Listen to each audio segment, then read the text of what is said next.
Hello everyone, इस video में discuss करने वाले हैं हम आरपीएफ एसआई के एग्ज़ाम के बारे में। तो आप लोग के कुछ लोग ऐसे हैं जिनका एग्ज़ाम हो चुका है और कुछ लोग ऐसे हैं जिनका एग्ज़ाम होने वाला है। तो जिन लोगों का भी एग्ज़ाम होने वाला है उन लोगों के लिए हम इस वीडियो में बात करने वाले हैं कि क्या चीज़ें इन 4-5 दिनों में करना चाहिए, क्योंकि 12-13 तक ही लास्ट एग्ज़ाम है। और क्या चीज़ें सुनने में आ रही है एनालिसिस, क्योंकि मैंने भी काफ़ी सारे एनालिसिस देखे तो जिससे मुझे काफ़ी चीज़ें मतलब प्रॉफिट में लगी कि हाँ ये चीज़ देखने से ऐसा रहेगा। तो आप लोग भी ये वीडियो पूरा देखिएगा तो आप लोगों को बहुत हेल्प होगी।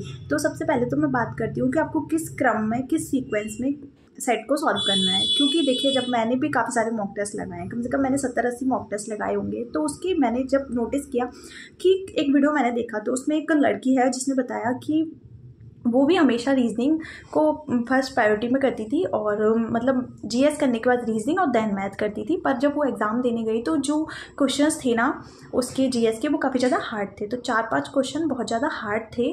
इसकी वजह से उसको ऐसा लगा कि उसको मैथ पहले करना चाहिए था, पर फिर वो जीएस पर आ गई थी तो उसने जीएस करना ही ठीक समझा। पहली बात तो ये। तो मैंने काफ़ी सारे सेट्स लगाए हैं, तो मैंने भी ये चीज़ अलग अलग जगह एक्सपेरिमेंट की। तो सबसे पहले मैंने ज़्यादातर मैं जीएस ही सॉल्व करती हूँ सबसे पहले, उसके बाद देन रीजनिंग देन मैथ। पर मैंने कुछ सेट्स में ऐसा एक्सपेरिमेंट किया कि मैं सबसे पहले मैथ्स और रीजनिंग सॉल्व करूँ, रीजनिंग मैथ और फिर जीएस करूँ। पर उसमें ना माइंड पर ना लोड रहता है कि आपके 50 क्वेश्चन अभी बचे हुए हैं। जब आप मैथ्स के एंड के क्वेश्चन कर रहे होते हो ना, तो उस टाइम पर ना माइंड पर बहुत लोड रहता है कि आपके अभी 50 क्वेश्चन बचे हुए हैं। तो वो चीज़ सही नहीं है। इसलिए मुझे तो ना मेरे मार्क्स इंक्रीज़ हुए हैं जिस भी टेस्ट में, मतलब मैंने टेस्ट लगाया तो मेरे मार्क्स का जो लेवल है ना वो नीचे गिरा है अगर मैंने जीएस को पहले नहीं किया। तो ये चीज़ है क्योंकि मेरे माइंड में ना मैथ्स का करते टाइम ना बहुत ज़्यादा प्रेशर हो रहा था इस चीज़ का कि मेरे 50 क्वेश्चन अभी जीएस के बचे हुए हैं। पहली बात तो ये हो गई कि हमें किस सीक्वेंस में सॉल्व करना चाहिए। तो ये मेरा एक्सपीरियंस है। आप लोग देखो कि आप लोग मॉक लगा रहे हो तो आपको क्या चीज़ फ़ायदा कर रही है, ठीक है। और दूसरी बात हम कर लेते हैं जीएस के बारे में। तो पॉलिटी अच्छी खासी आ रही है, तो पॉलिटी आप लूसेंट से रिवाइज करके जा सकते हो।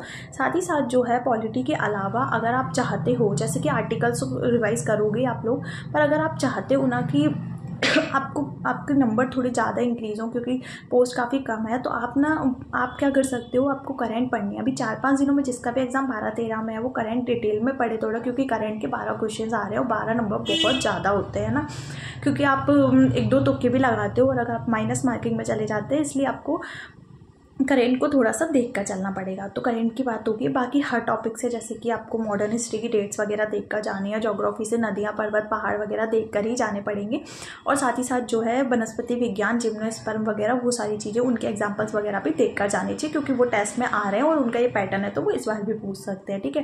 रीजनिंग जो है काफ़ी, रीजनिंग और मैथ काफ़ी ज़्यादा ईजी आ रहा है। मैथ्स की देखिए अर्थमेटिक आ रहा है, तो ऐसा नहीं हो सकता है कि एक ही टॉपिक से सारे क्वेश्चन आ जाएं। अर्थमेटिक में एक दो क्वेश्चन सबसे आ रहे हैं। सीआईएसआई हुआ, लाभ हानि हुआ, औसत हुआ, परसेंटेज हुआ, सबसे आ रहे हैं, पर लेवल काफ़ी ठीक ठाक आ रहा है, तो आप लोग सॉल्व कर लोगे। और रीजनिंग की बात करें तो रीजनिंग में अगर आप कुछ करना चाहते हो तो आप कर सकते हो। जो अल्फ़ाबेटिकल है ना, अगर जिसको भी याद नहीं है ना, वो नंबर्स याद कर लो 26 तक के कि कौन सा नंबर किस पे आता है, क्योंकि वो आपको रीजनिंग में बहुत हेल्प करेगा, क्योंकि सब कुछ टाइमिंग का ही खेल है। रीजनिंग में बैठक व्यवस्था के क्वेश्चंस जो है वो आपसे बन जाएंगे, बहुत इजी आ रहे हैं। और साथ ही साथ जो है वो बॉक्स वाले क्वेश्चन आ रहे हैं, 1 2 3 4 5 6 वाले। दर्पण प्रतिबिंब आ रहा है, जल प्रतिबिंब आ रहा है, तो वो सारी चीज़ें तो आप कर ही लोगे। तो ओवरऑल अगर बात की जाए तो मैथ्स में आप 30-30, मैथ्स और रीजनिंग में 30-30 एवरेज स्टूडेंट भी बना देगा, है ना। और अब रही बात जीएस की, तो आपको 30 क्वेश्चन तो बनाकर ही आने हैं। तब आपको 90 तो अटैम्प्ट करने के, 90 to 100 अटैम्प्ट कर आओगे आप लोग, तभी आपका सिलेक्शन हो पाएगा, क्योंकि कट ऑफ ज़्यादा जाएगा, पोस्ट कम है। और अगर आपको ये वीडियो हेल्पफुल लगा हो तो लाइक करना, चैनल को सब्सक्राइब करना। मिलते हैं नेक्स्ट वीडियो में। मेरा भी आरपीएफ एसआई का एग्ज़ाम है, तो हम जो है एग्ज़ाम के बाद इस पर एक बार और डिस्कस करेंगे। मिलते हैं नेक्स्ट वीडियो में। Bye bye.